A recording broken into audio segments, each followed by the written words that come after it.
Hello again, everyone. Edwin Learnard back once again in this YouTube astrological segment. I'm going to be talking about astrology and Mark McCloskey. Some of you may have heard about this very recently. He has been involved in some controversy because, according to the videotape footage that's been shown, is that he had pulled out a gun along, I believe it was his wife, with his wife, because there was some people that were protesting, I believe Black Lives Matter people, over by his at least near his property, and he claims that they came onto his, that they started approaching him and getting deeper into his property or something, or something of that nature.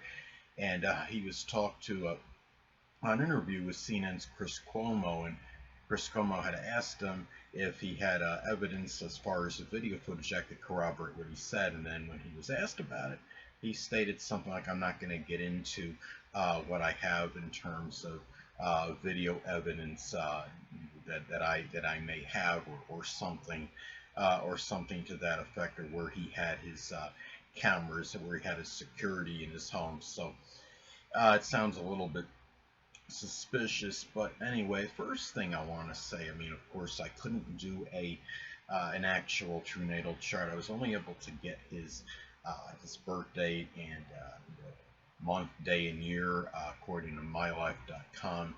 Birthday is December 1st, 1956. And so, of course, I had to improvise again and do a solar/sunrise chart for him. And what it comes to, based on the solar sunrise time, sun and moon in Sagittarius, if he was born early in the day, earlier, I mean, real early in the morning, it would be his moon would be in Scorpio. If he was born at a much, a little bit earlier time, I should say.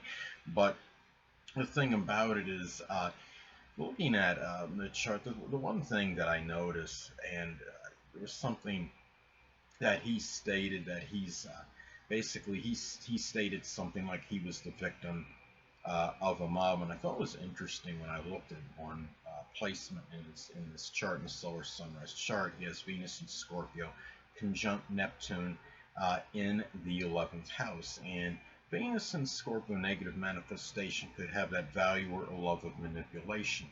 And of course, you have it conjunct Neptune. Of course, Neptune can be about victims, victimization. And the 11th house is groups, clubs, organizations. So basically, it really seems to pan out that that energy right there fits that statement. And I noticed too, he's also got very strong Sagittarius influence in this chart, positively manifested. Of course, this could be about being very fearless and frank and candid, and being philosophical, very astute in knowledge of the law, somebody that's very expansive, optimistic, enthusiastic. Sagittarius can be incorrigible, optimistic. Optimistic is the lucky sign. And the thing about it is, he does have certain luck, as he's fortunate. He does have an attorney in this case, of course. And the thing about this is, when I noticed in his chart, he's got the North Node in Scorpio, 29 degrees. Of course, a critical degree. You're talking about the degree of crisis and the sign of crisis. And then in the series of stellium conjunctions based on the solar sunrise time, it's followed by the moon in Sagittarius. I believe put it at 0 degrees based on the solar sunrise time.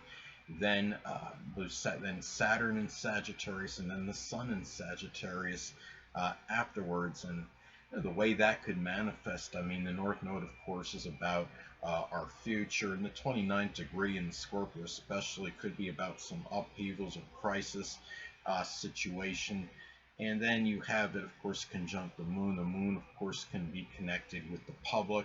Saturn can be about taking responsibility, and then followed by the sun that can affect one's life. The sun can be about life. Sagittarius energy, of course, can be associated with things that are foolhardy and reckless, self-righteous energy. And another thing that I noticed too in this chart was, and I know, you don't want to be redundant, but I want to just really reinforce and really reaffirm and emphasize this again, that the transits, I mean, it never ceases to amaze me when one has a transit.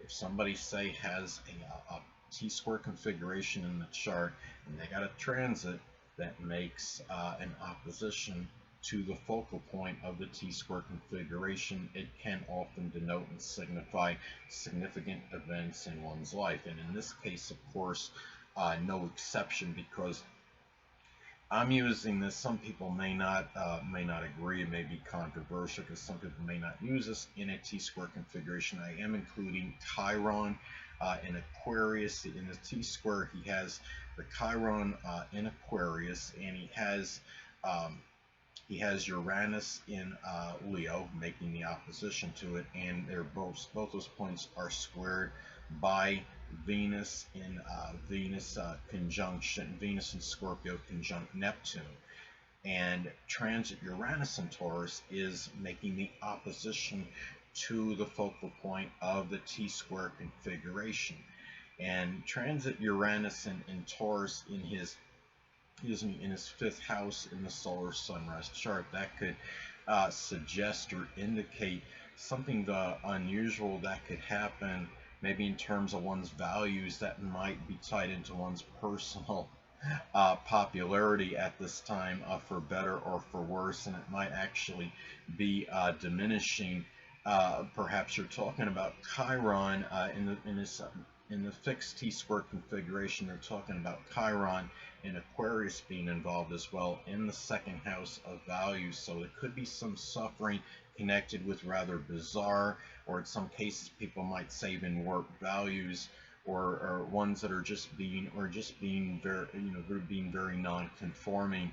And the thing is too, and you're talking also about Uranus in Leo, which of course can manifest in very unusual, unusual type of fame or notoriety that may come one's way. And then you have the Venus in Scorpio, which could be about valuing, some kind of power, or manipulation in some cases.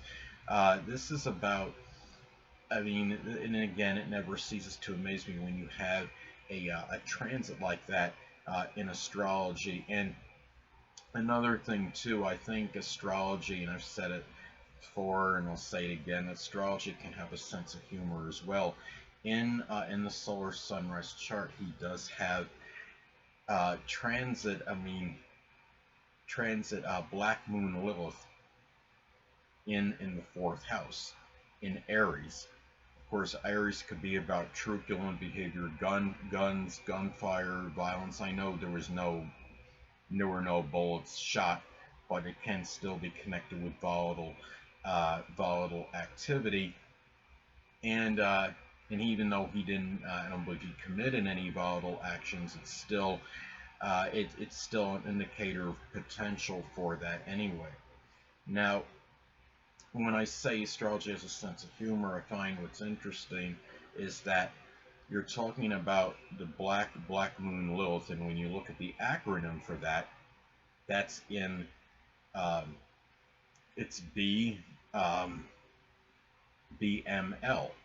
Well, you're talking about this situation that was controversial, that was tied in with Black Lives Matter people. I believe Black Lives Matter, excuse me, that acronym is BLM.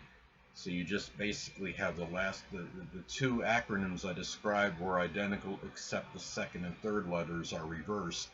And I thought that was interesting. Also, of course, there's a number of he has natal Mars in Pisces is in the fourth house in the solar sunrise chart. So this could be some cases about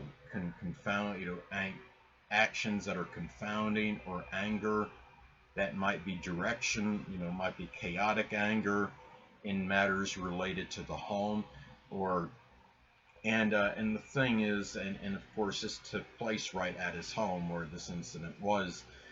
And he also has transit Chiron in Aries in the fourth house at this time as well. So in some cases, this could be about some emotional wounds connected with volatile behavior in one's home life, and it can be some suffering to his emotional security at this time as well. At this time as well, I mean, Chris Cuomo stated this, and it might be a little bit of distortion, exaggeration, but this is what Chris Cuomo of CNN had stated. I don't remember the exact or precise wording, but something about becoming the face of somebody that that people in Black Lives Matter may not, may have some hatred for, or somebody that they see, might have some animosity toward. And I don't mean being the face. I don't know if I would go that far and say he'd be the face, but and again, I don't remember the exact wording. You may want to check that and confirm that. You could look it up on YouTube, and see the CNN video for that. But anyway, it's just one of those situations where, I mean, you're having one thing after another, whether in just as far as just volatile behaviors going and controversial situations, and we're just having. It just seems like we're not. This country doesn't seem destined to have any really strong peace or tranquility anytime in the near future. And another thing too I noticed about his chart is that he also has some transits hitting his second house right now, and I can make a joke: transit Pluto and Jupiter in the second house in the solar sunrise chart.